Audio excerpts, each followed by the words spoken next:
Students, in the Unit 2 traditional stories, we have at first we describe the definition of traditional stories. What are traditional stories?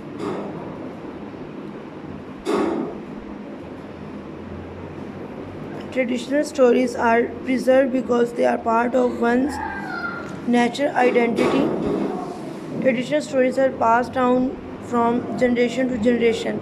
Traditional stories जो हम एक generation से एक नस्ल से दूसरी नस्ल में हम कहानियों की सूरत में मुंतकिल करते हैं. These are translated from into different languages as people of different cultures and with different languages settle down of various parts of the world. जैसे कि स्टूडेंट्स आप जानते हैं कि मुख्तलिफ़ इलाक़ों में रहने वाले लोग मुख्तलिफ़ ज़ुबानों वाले लोग जो हैं अपनी जो रिवायती कहानियाँ हैं वो अपने तौर पर बयान करते हैं, जो उनकी अपनी समाजी और अपनी रिवायाती वैल्यूज़ को शो कर रहे होते हैं, दिखा रहे होते हैं. फ़ीचर्स यहाँ भी कुछ ट्रेडिशनल स्टोरीज़ के फ़ीचर्स बताए गए हैं. इंट्रोडक्शन होता है जो set the scene of the present characters.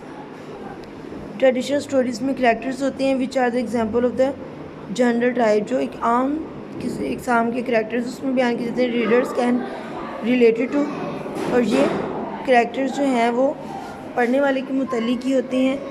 Actions of the characters, complications and the problems of character have to overcome. The climax are the most exciting part of the story. Resolution showing how the characters react to what has happened to them and how problems are solved. A moral that are taught by a story. The use of the mixed tenses, the use of description, the use of direct speech. And there are some reflecting questions in your notes. You have to revise and learn all the questions about the traditional stories. And our first story is that why the tortoise's shell is not smooth. Students आपने इसकी translation पढ़नी है. इसमें आप check करें कि first paragraph दिया गया इंट्रोडक्शन में बताया गया कि इसमें कौन कौन से कैरेक्टर्स हैं, स्टोरी किसके मुतालिक है. कॉम्प्लिकेशंस में बताया गया है कि यहाँ पे एक ऐसा कैरेक्टर है जिसको कुछ प्रॉब्लम्स फेस करनी पड़ती हैं और वो कॉम्प्लिकेशंस क्या हैं.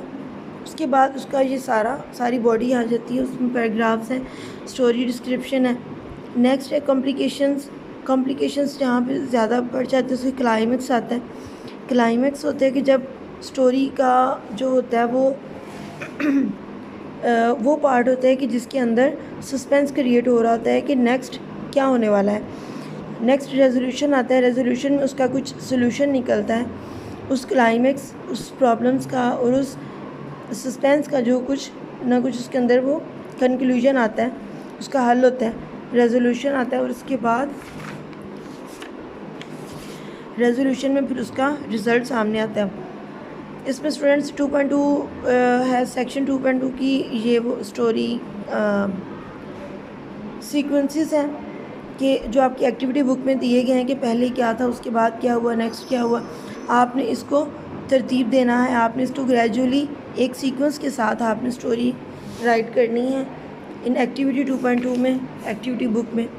नेक्स्ट क्वेश्चंस हैं reading for details, reading for meaning and reading for ideas and summary also. This is the important summary of tortoise. ये आपने लर्न करनी है और साथ में इसकी समरी भी. स्टूडेंट्स ग्रामर पार्ट में हमारी जो रिवीजन है प्रपोजिशनल फ्रेसेस में. प्रपोजिशनल फ्रेसेस क्या होते हैं? प्रपोजिशन एज यू नो कि प्रपोजिशन क्या होती है? Preposition up, down, in, to, at, like that.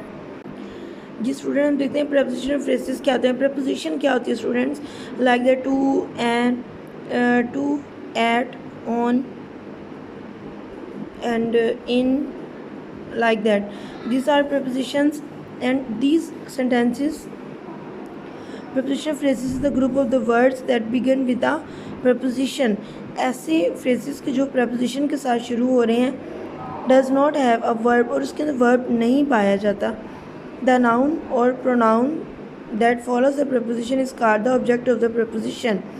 और वो nouns और pronouns जो follow कर रहे होते हैं preposition को तो उसको वो क्या कहलाते हैं? वो ऑब्जेक्ट ऑफ प्रपोजिशन कहलाते हैं. Together The prepositional noun make up prepositional phrases. Like that, first example is there. The birds were invited to a feast in the sky. The birds were invited. यहाँ से to a feast in the sky. To preposition है और ये किसके लिए बोला गया है, ये किसको, कौन सी preposition को follow कर रहा है, तो ये objective preposition है, in preposition है, जबकि the sky objective preposition. The tortoise asked the bird to take a message to his wife. इसमें verb नहीं है और इसमें preposition से start हो रहा है. to जो है वो preposition है, take the message ये objective preposition है, to preposition and his wife objective preposition है. तो ये मिलकर क्या करते हैं, ये prepositional phrases बनाते हैं. Students, inshallah we will revise the next part of this chapter 2 tomorrow, inshallah, and with novel. Take care of yourselves. Allah Hafiz.